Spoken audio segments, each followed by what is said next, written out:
আমরা এই গুজবে জাতির গুজবের সরকার। এখন প্রশ্নটা হচ্ছে যে আমি দুটা ভাগে একটু ভাগ করে দিব। জুলাই আগস্টের গুজব আর জুলাই আগস্ট পরবর্তী গুজব। আমরা ২০২৪-এর জুলাই আগস্টের যে গুজবগুলো আমরা দেখেছিলাম সেখানে ছিল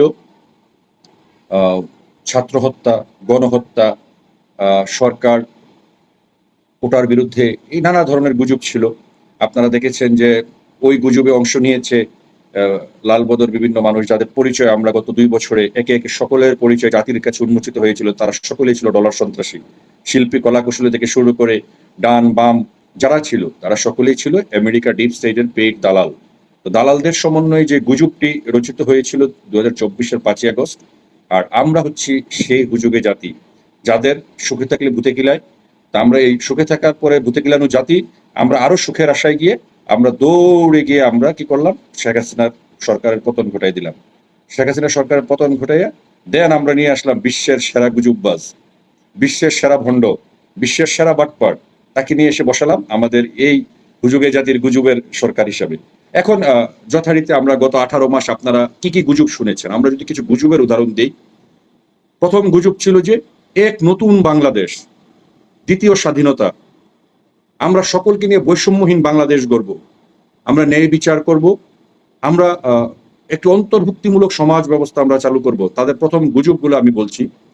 তারপরের গুজব হচ্ছে যে বিশ্ব আমাদের আমাদের দিকে তাকিয়ে আছে, সারা বিশ্ব থেকে বাংলাদেশে ইনভেস্টমেন্ট আসবে, আমাদের দেশের লুট নেওয়ার জন্য বিশ্ব চিঠি দিচ্ছে, বাংলাদেশে কর্মসংস্থানের বন্যা বয়ে যাবে, ঘরে ঘরে চাকুরি হবে। এ হলো গুজব। তো এই গুজব তারা যখন বলা শুরু করার পরে প্রথম তো ৩-৪ মাস জাতি কমাই ছিল, এই হুজুগে জাতি কমাই ছিল, হুজুগে জাতি টেনশনে পড়ে গেছে যে আমরা যে সরকারটা নিয়ে আসলাম তাহলে তো আমরা এখন অনেক বড় নেশনস হয়ে যাচ্ছি, আমাদের তো এখন অনেক কিছু হবে, যেহেতু আমাদের এই হুজুগের সরকারের আমাদের যে গুজববাজ ইউনুস তার বাবারা তাকে বসিয়েছে আমেরিকা। তো আমেরিকার আশীর্বাদ পুষ্ট ইউনুস তো তাহলে বাংলাদেশকে আমেরিকা বানিয়ে দিবে। এখন আমরা হুজুগে জাতি মোটামুটি ভাবে সবাই রেডি সেডি হয়ে বসলাম যে বাংলাদেশটা তো তাহলে আমেরিকা হয়ে যাচ্ছে। ৩ মাস, ৪ মাস, ৫ মাস, ৬ মাস পরে তখন দেখা গেল কি ইউনুস যা বলিয়েছে তাহা তো আসলেই হুজুগ। এখন হুজুগে জাতি চিন্তা করছে যে ইউনুসকে তখন এই ইউনুস বাহিনী তখন আবার শুরু করলো কি ইউনুসকে সময় দেওয়া হোক, ইউনুস সময় দিলে ইউনুস দেশ ঠিক করবে। তখন ইউনুস সময় বাড়ানোর জন্য আপনারা দেখেছেন নানা ধরনের সংস্কার কমিশন গঠন করেছে, নানা ধরনের নাটক করেছে, সিনেমা করেছে। কিন্তু যে কাজটি আমাদের এই হুজুগে জাতি বুঝতে পারেনি সেটি ছিল ২০২৪-এর ৫ই আগস্ট আমরা যে বাংলাদেশটিকে প্রত্যক্ষ করলাম। এই বাংলাদেশটি কি আমাদের কাছে কাঙ্ক্ষিত ছিল? আজকে ঠিক ২ বছরের মাথায় এসে যখন আমরা এই হুজুগে জাতির কাছে যদি প্রশ্ন রাখি যে একটি নিরাপদ স্থিতিশীল বাংলাদেশ আমরা বিগত ১৬ বছর ধরে দেখেছি, যে বাংলাদেশের স্বাধীনতা সার্বভৌমত্ব নিয়ে কোনোদিন প্রশ্ন উঠেনি, যে বাংলাদেশের মুক্তিযোদ্ধাদেরকে কেউ এভাবে লাঞ্ছিত করেনি, অপমানিত করেনি। আজকে ২ বছর পরে এই হুজুগে জাতির কাছে প্রশ্ন, আমাদের স্বাধীনতা সার্বভৌমত্ব কি আছে?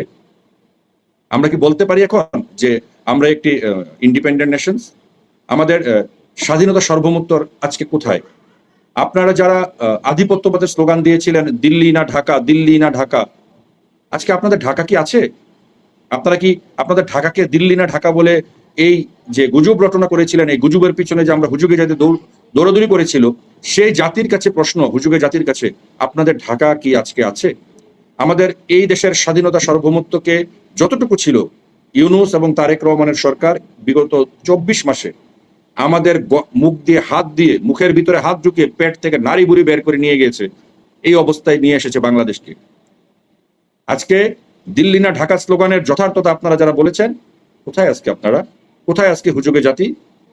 তাহলে এই বাংলাদেশের আমরা যারা শান্তিপ্রিয় জনগণ ছিলাম, আমাদের শান্তি হজম হয়নি, সেজন্য আমরা অতি শান্তির জন্য আমরা শান্তির দূতকে এনেছিলাম।